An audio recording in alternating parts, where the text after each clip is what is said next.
Jai Hind students,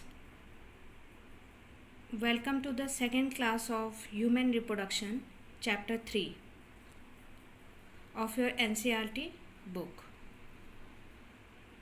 Previously, in the previous slide, we have read about male reproductive system. इसके पहले वाले part 1 slide में हमने male reproductive system को पढ़ा था. Now, in this slide, we are going to study female reproductive system. A quick revision: human beings are sexually reproducing organism, so they will follow the path of the events of sexual reproduction, and we are doing the first events, that is pre-fertilization events. In the pre-fertilization events, we are studying about the male and female reproductive system. Male reproductive system we have finished. In this slide, we will start female reproductive system. Now come to the parts of female reproductive system. This system can be studied under 3 main subtopics. First is ovary, second accessory ducts, and the third external genitalia. In the same way as we have studied in male reproductive system, testes, accessory ducts, accessory glands, and external genitalia. Okay. Now come to the structure. These structures of female reproductive system and along with the mammary gland assist the process of the following, that is ovulation. It includes the formation and release of ovum. Second, fertilization. Third, pregnancy. Then parturition, means giving birth of child, and then the child care. It means that the female reproductive system, the organs involved in female reproductive system plus the mammary glands present, it assists the following events or following function of a female: ovulation, fertilization, pregnancy, parturition, and child care. Now come to the structure or organ, that is ovary. It is the organ where ovules or gametes, female gamete, is produced. Ovary is present in a paired structure, means there are 2 ovaries in a female. It is primary sex organ. Primary sex organ means it directly takes part in the process of reproduction. There are also secondary sex organ which assist the process of reproduction, like mammary gland is secondary sex organ. Third point is it produces male gamete, ovum, and the fourth but not the least, it secretes several steroid hormones that maintain the sexual character of a female, or also the formation and the ovulation cycle. Now come to the location where these ovaries are located. Each ovary is located on the either side of the lower abdomen.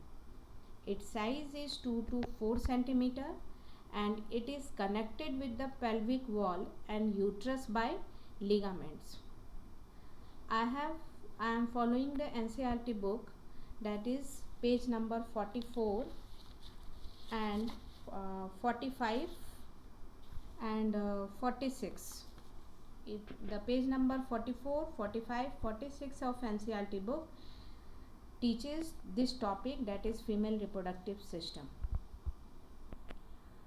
Now the structure of the ovary, means anatomy of the ovary. When we see the cross section of the ovary, outer lining is covered by thin epithelium. Thelium means covering, epi means outer. The outer covering is thin epithelium and the whole space surrounded by the epithelium forms stroma. Okay. This whole space surrounded by the epithelium, means stroma, can be divided into two regions, not by membrane, only by structure. Outer region is the outer cortex and inner region is called the medulla. बाहर वाले reason को हम लोग cortex कहते हैं और inner reason को हम लोग मेडुला कहते हैं. And the whole region is called stroma that is surrounded by epithelium. Now this was the structure of ovary. Second, come to the ovarian ducts और the accessory ducts. Detailed structure of the ovary we will also study during the gametogenesis, means oogenesis. There also we will study the detailed structure of the ovary. In this topic we have to study that much amount of ovary. The next topic comes ovarian ducts. It is divided into three parts: fallopian tube, uterus and the vagina. First we will consider fallopian tube. During studying this you will concentrate on the diagram number 3.3 of page number 45. NCERT book के diagram 3.3 के page number 45 को आप लोग देखेंगे. Fallopian tube को अगर हम लोग पढ़ें तो what we will see the structure. It extends from the periphery of the ovary to the uterus. Ovary से लेकर यूट्रस तक ये एक्सटेंड करता है. ओवरी जो है वो यूट्रस एंड ये फैलोपियन ट्यूब से लिगामेंट से ज्वाइंट रहता है और fallopian tube starts from the periphery of the ovary from outside and it extends up to the uterus in continuity.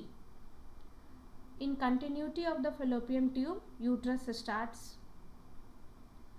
Whole tube is divided into three regions. The first is infundibulum. Infundibulum, it is the part that is closer to the ovary. जो fallopian tube का जो part ovary के सबसे नज़दीक है that is called infundibulum. It is funnel shaped. infundibulum means funnel shaped and its edges are, means the last point of this infundibulum is has finger like projections. This projection helps in the collection of ovum after ovulation. Ovary में जब ovum mature हो जाएगी and when it will be matured and released ovulated then simultaneously or immediately it will be caught by the fimbriae of the infundibulum. After that the ovum will move into the fallopian tube. Now the second part is ampulla. Infundibulum leads to a wider region called ampulla. And the third is the isthmus. It is a narrow lumen.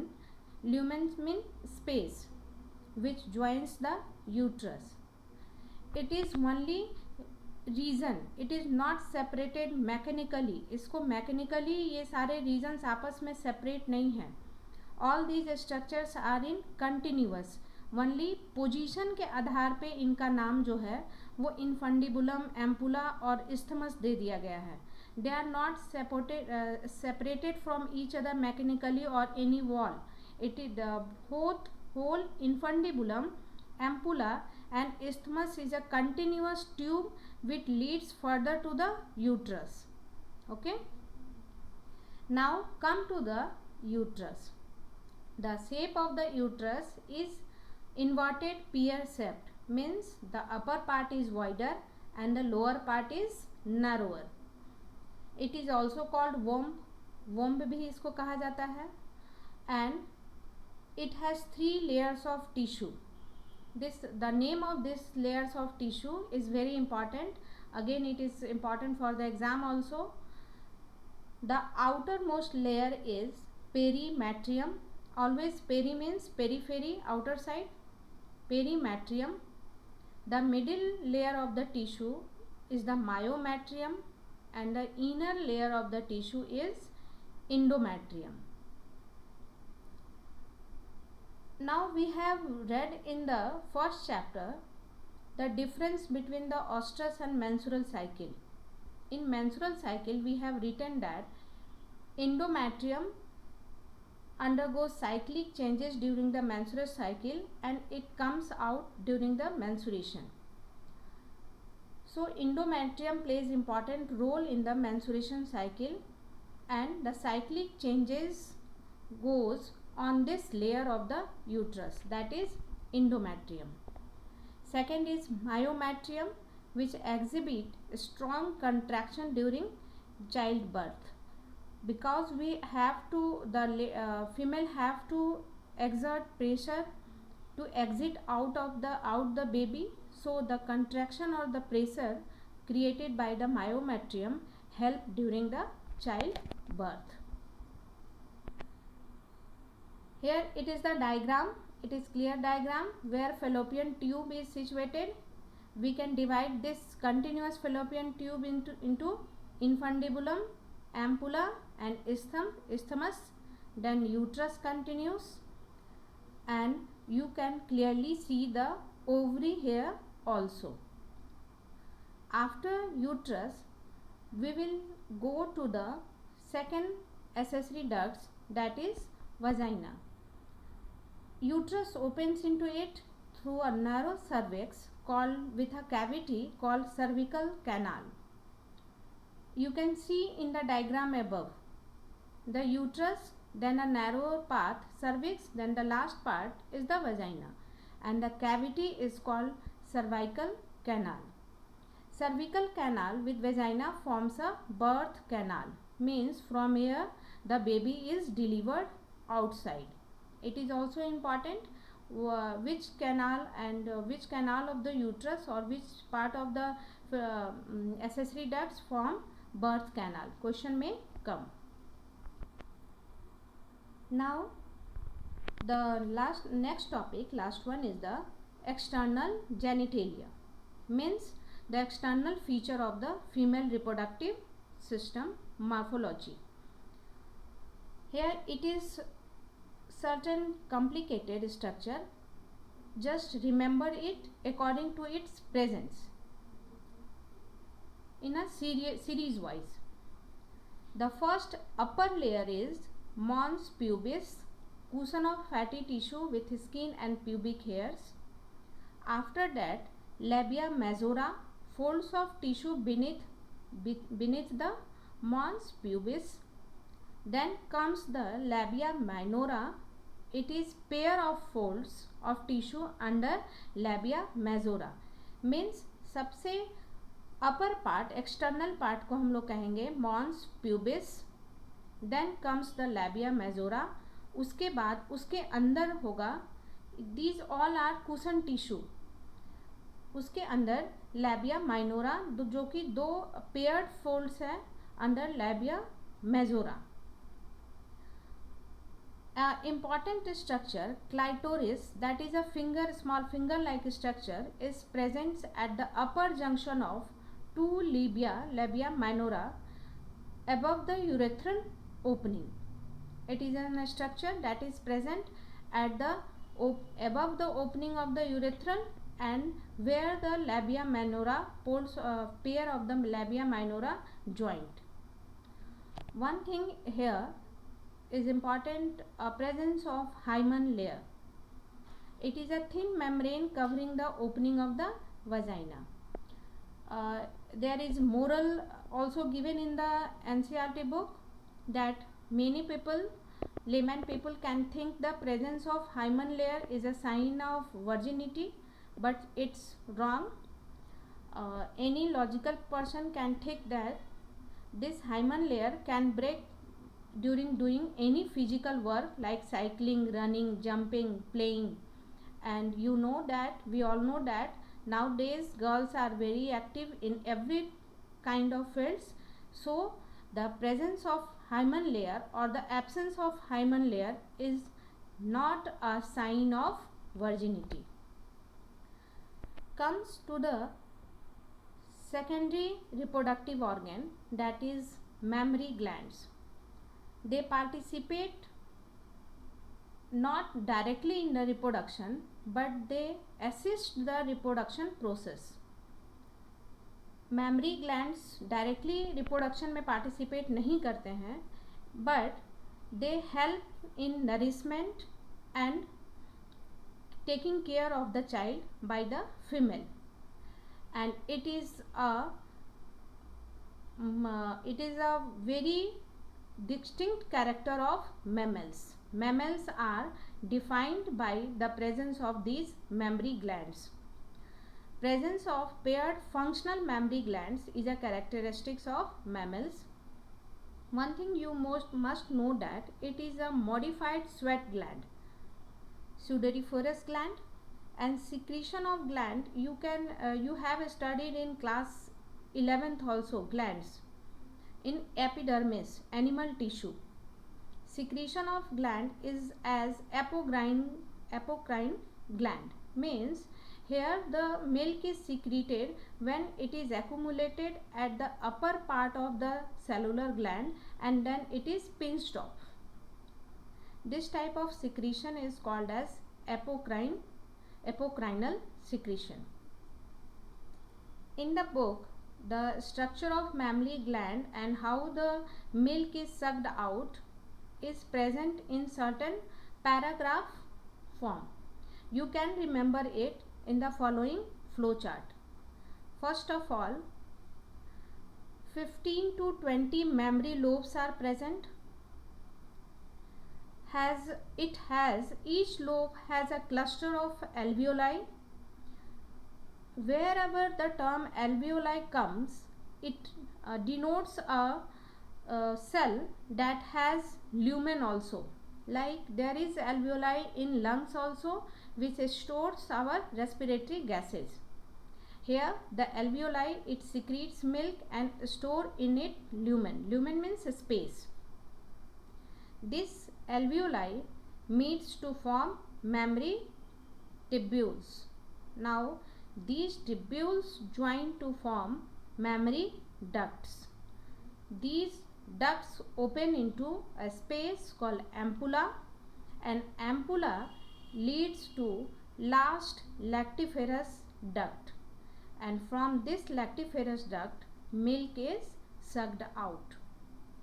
The whole structure of the mammary gland or the path of the milk formation can be studied in this flow chart. The arrow has somewhere displaced, but anyhow you can read point wise. A mammary gland, single mammary gland, consists of 15 to 20 mammary lobes. Each lobe has a clusters of alveoli which secretes milk and store in it lumen. Then this alveoli forms mammary tubules. These mammary tubules join to form mammary duct. Mammary duct opens into a space called ampulla, and this ampulla leads to a lactiferous duct. Lactus means milk, where lactiferous duct from where the milk is sucked out. For this understanding, you can see the figure number 3.4 of NCERT book. So here we finish the female reproductive system, which consists of 3 parts: ovary, accessory ducts and external genitalia. Ovary, we read about its structure, and in detail we will study in next topic also. In accessory ducts, we study about fallopian tube, uterus and vagina. Now then in external genitalia, we study about the external features or morphology of the female reproductive system, which were consist of mons pubis, labia majora, labia minora, clitoris, and there is a presence of hymen layer. And after that we study the mammary glands which assist the female reproductive system or taking care of the child, and that's why the presence of mammary glands makes us mammals. Okay, thank you. Read the book along with this slide. This is not more than NCERT but not less than NCERT also.